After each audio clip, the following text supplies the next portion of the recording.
बर्फ से ढकी एक सर्द रात, रूस के एक पुराने शहर की तंग गलियों में एक लड़का खामोशी से चल रहा है। इसके आसपास की दुनिया खौफ, ताकत और रियासती कंट्रोल के एहसास से भरी हुई है। वो न किसी अमीर घराने से ताल्लुक रखता है, न इसके पास कोई खास असर व रसूख है, लेकिन इसके अंदर एक चीज बहुत गहरी है, ताकत को समझने की ख्वाहिश। वो जानना चाहता है कि दुनिया को असल में कौन चलाता है। क्या हुकूमतें सिर्फ पार्लियामेंट और सदूर से चलती हैं?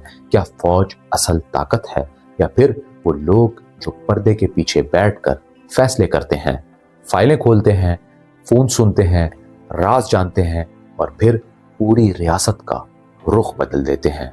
यही लड़का आगे चलकर रूस का सबसे ताकतवर शख्स बनने वाला है।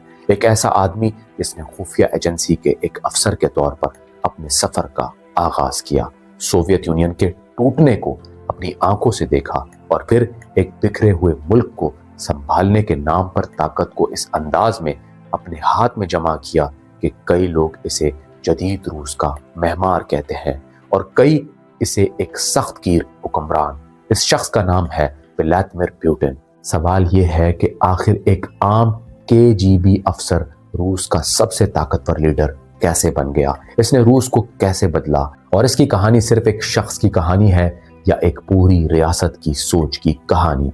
व्लादिमीर पुतिन 7 अक्टूबर 1952 को सोवियत यूनियन के शहर लेनिनग्राड में पैदा हुए, जिसे आज सेंट पीटर्सबर्ग कहा जाता है। ये शहर सिर्फ एक आम शहर नहीं था, ये वो जगह थी जिसने दूसरी जंग अजीम के दौरान तारीख के खौफनाक तरीन मुहासरों में से एक बर्दाश्त किया था।